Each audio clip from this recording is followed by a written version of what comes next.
మరి ప్రతి సంవత్సరం కూడా లూదియం వారి ఇంటిలో గృహంలో ఈ యొక్క క్రిస్మస్ కూడికని ఏర్పాటు చేయడం జరుగుతుంది. ఎందుకంటే ఇంటింట క్రీస్తు నామము మరి మహిమపరచాలి. ప్రియులారా, గత 4-5 రోజుల నుంచి రాత్రి పగలు మాకు ఖాళీ లేదు. బుచ్చిపేట మరి మనం చూస్తే ప్రతి ఒక్క ఇంటి వారు పెడతారు.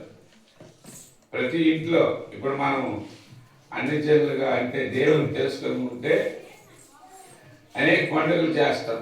ప్రతి నెలలోన సంవత్సరాల్లోన ఎంతో ఖర్చు పెట్టి ఏమిటి ఇప్పుడు యాత్ర వస్తుంది, ఎంత ఖర్చు చేస్తారండి? ఒక్కొక్క ఇంట్లో ఎంతనే ఖర్చు చేస్తారు. కానీ దేవునికి ప్రార్థన పెట్టడానికి మనకు డబ్బులు ఖర్చు అయిపోతాయి అని మనం బాధపడతాం. పిల్లల ఇదంతా బాధకరమైన విషయం. చూడండి, సర్వశక్తి గల దేవుడు నీకు పాపము నుంచి, శాపము నుంచి, రోగము నుంచి విడిపించినటువంటి దేవుని కనపరచడానికి మనకి ఇష్టం ఉండదు. కానీ వ్యర్థమైనటువంటి వారి కొరకు అనేకంగా మీరు ఖర్చు చేస్తుంటారు, లక్షల కొద్ది ఖర్చు చేస్తారు. కానీ దేవుని దగ్గరికి వచ్చేసరికి ప్రార్థన పెట్టడానికి మనకి సమయం ఉండదు, డబ్బులు ఉండవు. హల్లెలూయా, హల్లెలూయా. ప్రియులారా, దేవుని వాక్యము మరి సెలవిస్తుంది,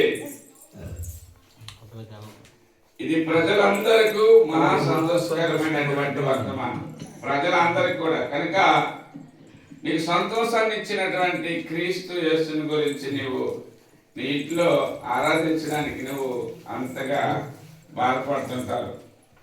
అర్థమైందా? ప్రపంచంలో ఇది మహా పెద్ద పండుగ.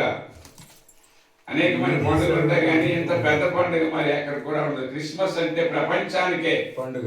ఒక దేశానికి కానీ అలాగే ఒక గ్రామానికి కానీ ఒక రాష్ట్రానికి కానీ కాదు, కానీ ప్రపంచానికే పండుగ క్రిస్మస్ పండుగ. హల్లెలూయా. కనుక ఈ క్రిస్మస్ పండుగ ప్రతి ఒక్కరూ జరుపుకుంటారు. కానీ నువ్వుల దగ్గరికి వచ్చేసరికి ఏమమ్మా మీ ఇంట్లో ప్రార్థన పెడతారా? అయ్యా మేము పెట్టలేమయ్యా, మాకు పనులు, అంతే కదా. మరి గత 4-5 రోజుల నుంచి రాత్రి పగలు మరి మన విశ్వాసులు పెడుతున్నారు, అలాగే ఎత్తు వస్తున్నాం. అయితే ఈరోజు మరి లూదియమ్మ గారి గృహంలో ఈ క్రిస్మస్ ఆరాధన పెట్టడం ఎంతో ధన్యత. ఎందుకంటే ప్రియులారా, క్రీస్తుని మన జీవితంలో ఆహ్వానించినప్పుడు మనము సంతోషిస్తాం, సమాధానము కలుగుతుందని దేవుని వాక్యం చదివిస్తుంది. కనుక చిన్న ప్రార్థన చేసుకొని దేవుని నామాన్ని గణపరుచుకుందాం. పరిశుద్ధుడా, ప్రేమ కలిగిన తండ్రి, కృప కలిగిన దేవ, జీవాధిపతి అని యేసయ్యా నీ కృతజ్ఞతాస్తుతులు చెల్లిస్తున్నాం. దేవా, ఇదిగో ప్రభువా, పాపములో ఉన్న మమ్మల్ని, శాపములో ఉన్న మమ్మల్ని, రాగముతో బాధపడుచున్నటువంటి మమ్మల్ని అయ్యా ఈ లోకానికి మీరు వచ్చి శాపము నుంచి, రాగము నుంచి, పాపము నుంచి విమోచించి రక్షకునిగా మా మధ్యకి వచ్చినటువంటి ఇమ్మానుయేలు దేవానికి స్తోత్రాలు చెల్లిస్తున్నాం ప్రభువా. మరి నాయన ఈ ఉదయకాల సమయంలో తండ్రి నీ యొక్క కుమార్తె లూదియమ్మ తన కుమార్తె తన బిడ్డల్ని జ్ఞాపకం చేసుకున్నాండి ప్రభువా. దేవా, ఆయన ఇదిగో నీ దాసుల్ని పిలిచి తన గృహంలో ఈ క్రిస్మస్ ఆరాధన జరిగించుకోవడానికి మీరు సహాయం చేశారు, నీకు వందనాలు. అలాగే ఆ కుమార్తె కూడా మీరు దీవించి ఆస్వాదించమని ప్రార్థన చేస్తున్నాం. ఇక్కడ ఉన్న ప్రతి బిడ్డ కూడా ప్రభువా నీ మాటలు విన్నప్పుడు మన హృదయాలు తెరవబడి నీ కొరకు నాయన ఇదిగో ప్రభువా త్యాగం కలిగి, ఇదిగో ప్రభువా నీ యందు భయభక్తులు కలిగి అయ్యా వారి గృహాల్లో కూడా నేను ఆరాధించడానికి మీరు సహాయం చేయమని ప్రార్థన చేస్తున్నాం. అలాగే మైక్ ద్వారా ఎంతమంది అయితే వింటున్నారో, అలాగే జక్కి ఎలాగైతే ప్రభువా నేను తెలుసుకోవాలని ఆశ కలిగి నీ అద్దెకి వచ్చున్నాడు, అట్టి రీతిగా ఈ మాట అనేక హృదయాలు తెరబడినట్లు ఆయన ఆ మాటలో నిష్క్తి నుంచమని ప్రార్థిస్తున్నాం. తండ్రి, ప్రకటించేవాడు నీవే, రక్షించేవాడు నీవే అన్నావు తండ్రి, నీకు స్తోత్రాలు. కేవలం మేము బట్టి పాత్ర వంటి వాళ్ళు ప్రభా ఈ సమయంలో ఎప్పుడైనా నీ పాత్రలై నీ దాసుని మీ పాత్రగా వాడుకొని మీరు మాత్రమే మహిమ పొందమని ప్రార్థన చేస్తూ, దేవా అపవాది క్రియలు లయపరిచి నీ యొక్క క్రియలు జరిగించి అయ్యా మీరే మహిమ ఘనత ప్రభావం పొందుకోమని యేసు పరిశుద్ధ నామములో ప్రార్థించి వేడుకొని పొందినాం తండ్రి, ఆమేన్. ప్రభునందు ప్రియులారా, మరి ప్రార్థనకు వచ్చిన మీ అందరికి కూడా ప్రభు పేరిట వందనాలు తెలియజేసుకుంటున్నాను. దయచేసి నా వైపు చూడండి. మీరు కొనుక్కుబాటు ఉండకూడదు. ఎందుకంటే దీపం ఎక్కడ పెట్టాలి? ఇస్తారమ్మా, దీపం ఎక్కడ పెడతారట? అమ్మా, దీపం ఎక్కడ పెడతారట? మంచం కింద. మంచం కింద కొంచెం కింద పెడితే కనబడతా? ఎదురు వస్తుందా? ఉండదు కదా. బలుపు ఈ మంచం కింద పెడితే మనకి వెలిగిస్తుందమ్మా. ఎక్కడ పెట్టాం? అది ఎత్తైన స్థలంలో పెట్టాం. అలాగే దేవుని వైపు మనం చూడాలి. దేవుని మనం చూసినట్లయితే దేవుడు మనం వెలిగిస్తాడు. దేవునికి స్తోత్రం. వెళ్ళారా? మరి ఈ సమయంలో మనం బైబిల్ గ్రంథంలో చూసినట్లయితే లోకాసు వార్తలో ఇప్పుడు ఒక మాట చెప్పాను. మాట గుర్తుందా?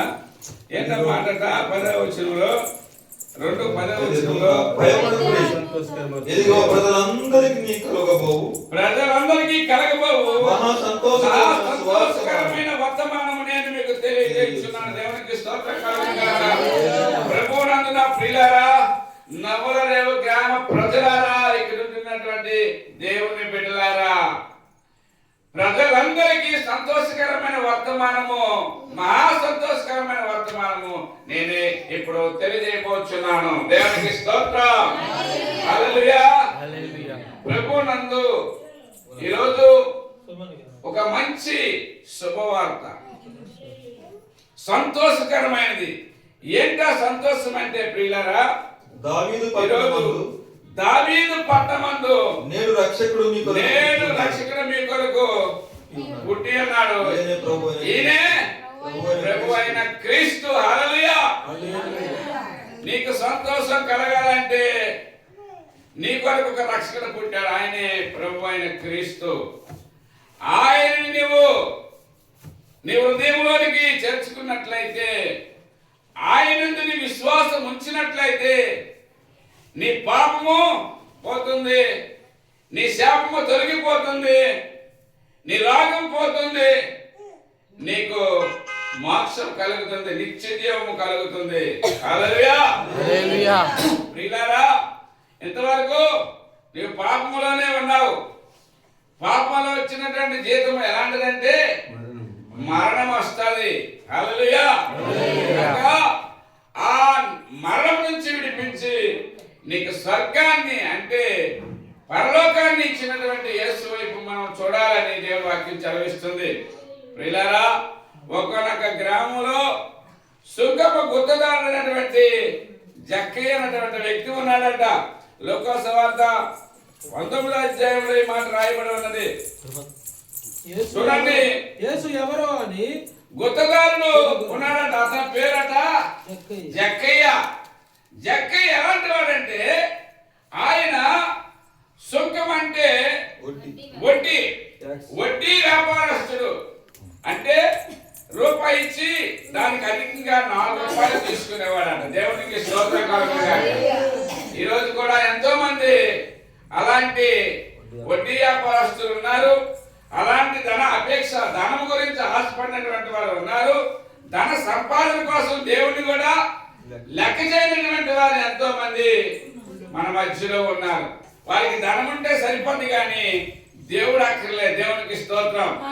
ప్రియమైనటువంటి దేవుని బిడ్డలారా, అతి అత్యాశ కలిగినటువంటి జక్కి అనేటువంటి ఒక వ్యక్తి ఎక్కడున్నాడట? అతనట ఎరుకో పట్టణంలో ఉన్నాడు. శపించదగినటువంటి ఈ భూలోకంలో ఉన్నాడు. దేవునికి స్తోత్రం కలుగును గాక.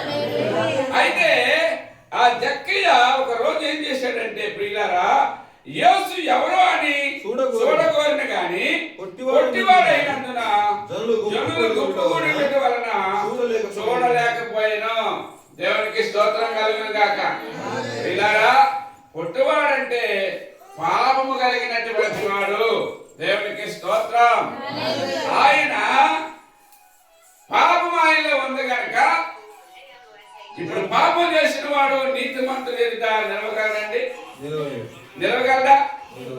నువ్వు తప్పు చేసావు, నా ఎదురు వచ్చి నువ్వు మాట్లాడగలవా? ఎందుకు నీలో పాపం చేసావు, నువ్వు తప్పు చేసావు కనుక నువ్వు మాట్లాడలేవు. అయితే ఇతను అయ్యో నేనెంత అందరూ కూడా నాకు పాయపంటున్నారు, అయ్యో ఏంటింత కఠినుడు, ఇంత దుర్మార్గుడు అని ఊరంతా కూడా నాకు పాయపంటున్నారు, నేను వాళ్ళ దగ్గరికి వెళ్తే నాకు సిగ్గులాగా ఉంటుందని ఆ జనాన్ని చూసి అనుకున్నాడు. దేవుడికి స్తోత్రం.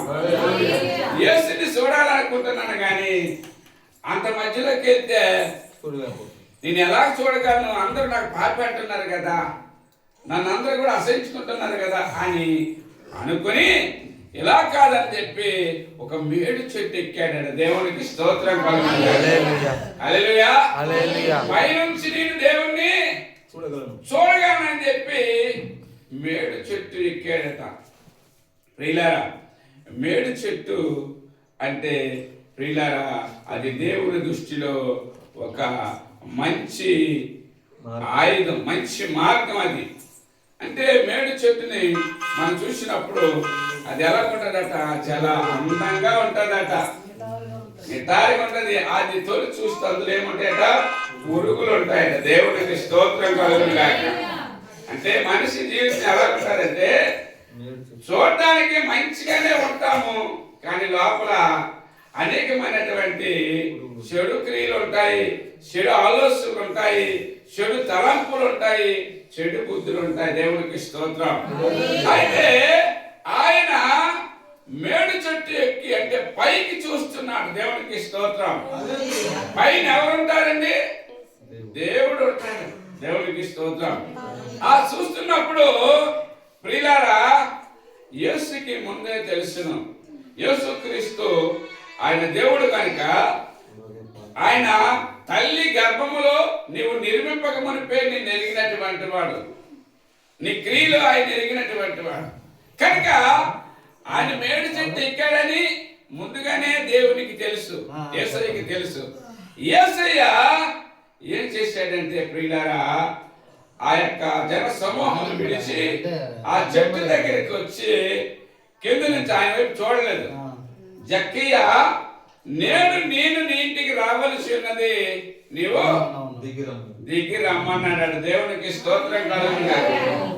అప్పుడు అనుకున్నాడు జక్కయ్య, అయ్యో నా పేరు ఎవరికి తెలియదు, ఇతనికి ఎలాగ తెలుసు, నా పేరు ఇతనికి ఎలాగ తెలుసు, నేను అతనికి వెళ్ళి నా పేరు చెప్పలేదు కదా, నేను ఇక్కడ ఉన్నానని ఆయన చూడలేదు కదా, నన్ను ఎలాగా ఇతను గ్రహించి నా పేరు పెట్టి పిలిచాడని అనుకుని ఇతను దేవుడే, ఇతడు రక్షకుడే, హల్లెలూయా అనుకున్నాడట.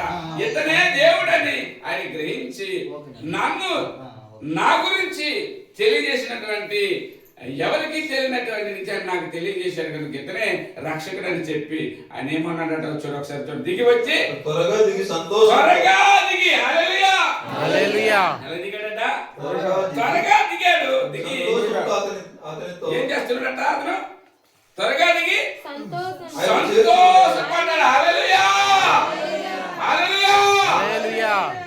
అది ఇన్నాళ్ళు కూడా సంతోషం లేదు ఆయన జీవితంలో, ఆయన ఇన్నాళ్ళు కూడా సమాధానం ఆయన జీవితంలో లేదు.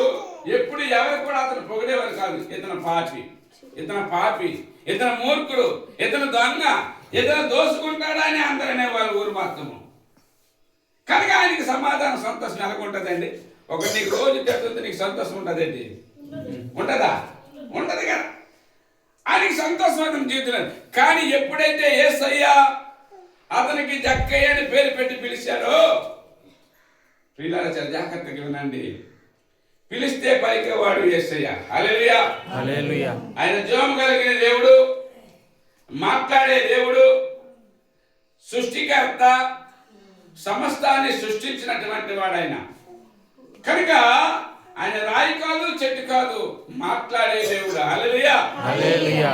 అలాంటి మాట్లాడే దేవుడు ఆయన పేరు పెట్టి పిలిచాడు, జక్కయ్య అని పిలిచాడు. నేను ఇంటికి వస్తాను రా అన్నాడు. ఆ మాటకి అయ్యో ఇంతమంది ఉన్నారు కానీ నన్ను ఒక్కడ కూడా నా పేరు పెట్టి పిలిచి మా ఇంటికి రా అని మమ్మల్ని ప్రేమించేవాడు ఒక్కడ కూడా లేడే. కానీ ఇంత పాపిని, ఇంత దుర్మార్గమైన నన్ను ఎంత ప్రేమించాడు యేసయ్యని ఆయన హృదయం కరిగిపోయిందండి. కరిగిపోయి ఏం చేస్తున్నాడు? సంతోషించాడు. హల్లెలూయా!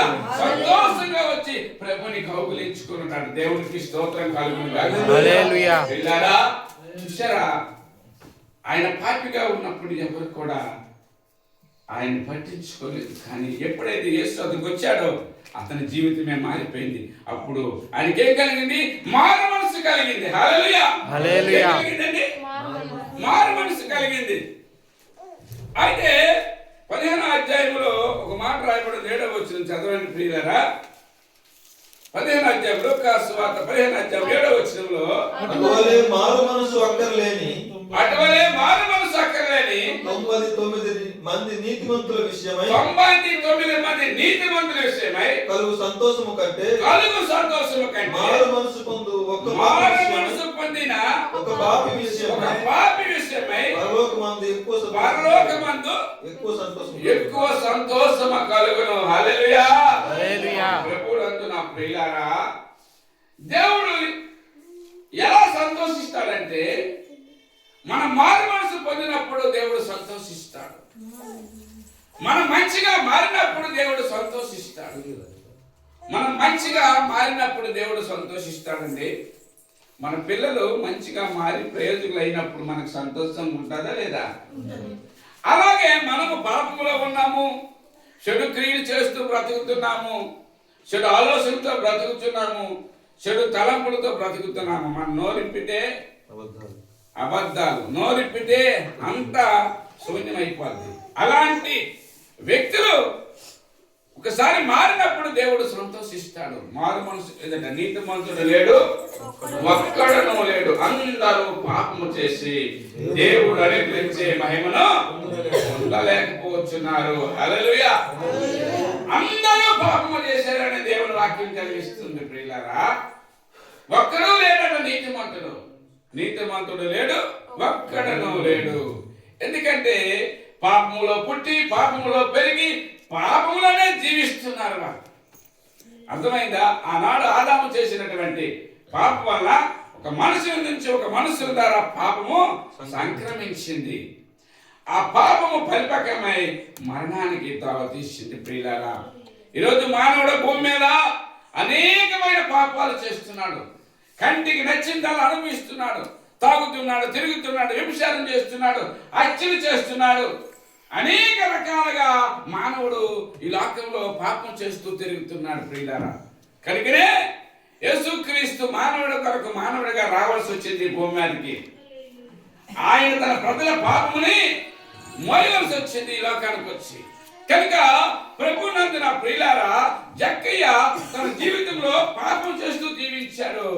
ఎప్పుడైతే యేసు వద్దకు వచ్చాడో ఆయన పాపములు క్షమించబడ్డాయి. పాపములు క్షమించబడినప్పుడు యేసుక్రీస్తు అంటున్నాడు, జక్కయ్య నేడు నేను ఇంటికి రావాల్సి ఉన్నది అన్నాడు. అందమే కాదు కానీ ఈయన అబ్రహాము కుమారుడు అన్నాడు. హల్లెలూయా!